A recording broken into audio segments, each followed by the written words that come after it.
गंदगी से बेहाल परेशान जनता।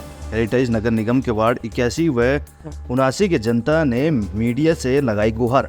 कांग्रेसी पार्षद और विधायक मुस्लिमों को चुनाव के दौरान सी स्कीम बनाने का सपना दिखाते हैं, चाहे वह सफाई का मसला हो या रोड का या लाइटों का। लेकिन चुनाव जीतने के बाद चाहे विधायक हो या पार्षद हो, सफाई तक ढंग से नहीं करवाते।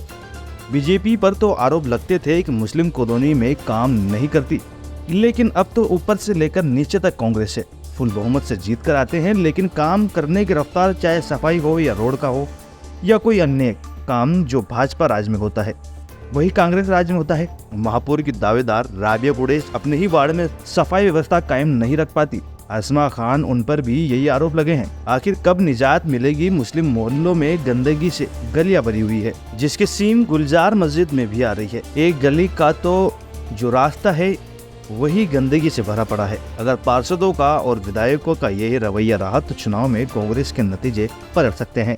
बहुत अंदर आती है, उजरे के अंदर छील आती है।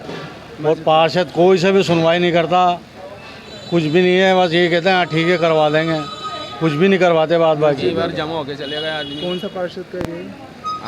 आसमा खान है, राबिया है, मोहम्मद राज है। कोई भी सुनवाई नहीं करता, कोई भी। हमारा वार्ड नहीं है, वो कहते हैं वार्ड के लिए मना कर देते हैं, हमारा वार्ड ही नहीं है। तो कब से आ रही है सीधा? बहुत टाइम हो गया। मस्जिद के अंदर जाके देखो आप हालत, पूरी मस्जिद के अंदर गंदगी, कीड़े आते हैं अंदर, लेकिन कोई सुनवाई नहीं। मेंबर क्या है आप? सदर? मैं सफाई करता हूँ, मेंबर सदर भी हूँ, मेंबर सफाई करता हूँ। भैया हम तो परेशान है सीवर लाइन से, बार बार शिकायत करते हैं, कोई सुनने ही नहीं आता है। खाली इसलिए आते हैं, खाली वोट लेने के लिए आते हैं। साहब क्या शिकायत की आपने? किस किस से शिकायत? अब मैं देखो इतना तो नाम पता तो मैं जानती नहीं हूँ, लेकिन मैंने सबसे शिकायत करवा दी, लेकिन कोई सुनाई नहीं करता। और यही समस्या, हमारी ये समस्या दूर करवाइए आप।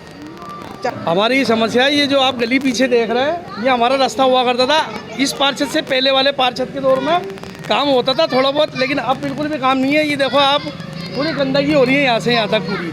हम लोग पैदल आ जा नहीं सकते। पहले हम आते थे इस गली के अंदर से, लेकिन और यहाँ पास में बच्चों की चाउमीन मोमो की दुकान है, तो ये गंदगी लेकर के इसको भी खतरा है बच्चों के। इसमें मक्खी मच्छर बैठेंगे तो बच्चों को नुकसान ही है। तो अब आप आपकी ये गली देख लो, आप जो भी है इसको काम करवाओ। पार्षद हमारे आसमा खान है पार्षद, और इस गली का तो देख लो, हम 10 बार हो गया उनके, सलीम भाई के पास भी हुआ है, आसमा खान के पास भी हुआ है। और इस गली को हम कई बार उनको बोल भी आए, लिखित रूप में भी दे दिया, लेकिन कोई सुनवाई नहीं हो रही है हमारी।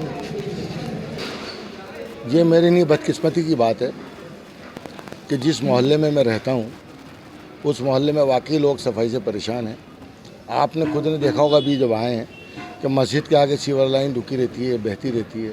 मस्जिद के साइड के अंदर आप देख लो कि कितना डैमेज रोड है, आते जाते बच्चे गिरते हैं, महिलाएं गिरती हैं।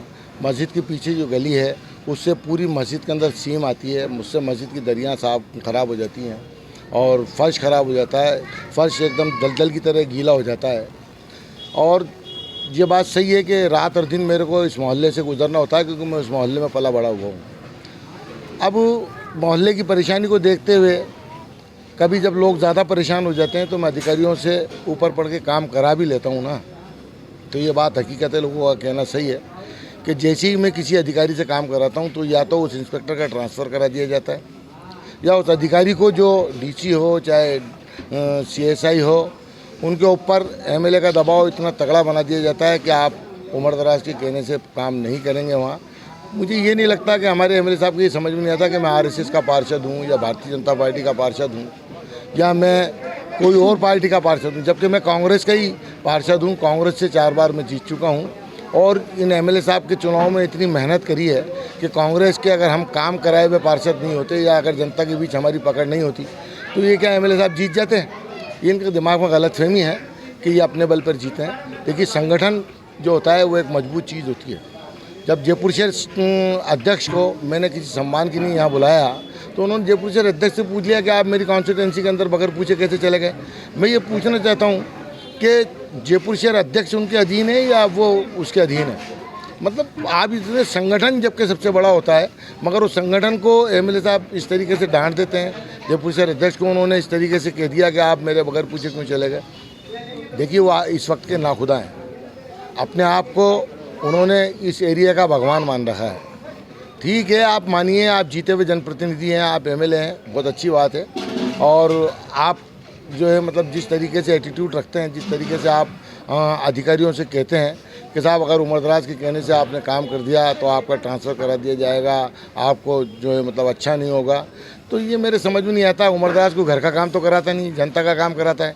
अब अगर जनता अगर कोई परेशान होकर मेरे घर तक आएगी तो मैं उसे मायूस नहीं लौटने दूंगा। मैं हर कीमत के ऊपर जनता के काम के लिए धरातल पे हूँ, धरातल पे था, धरातल पे रहूँगा। जनता के काम के लिए मैं पैदा हुआ हूँ और जनता के काम करते करते ही मर जाऊँगा।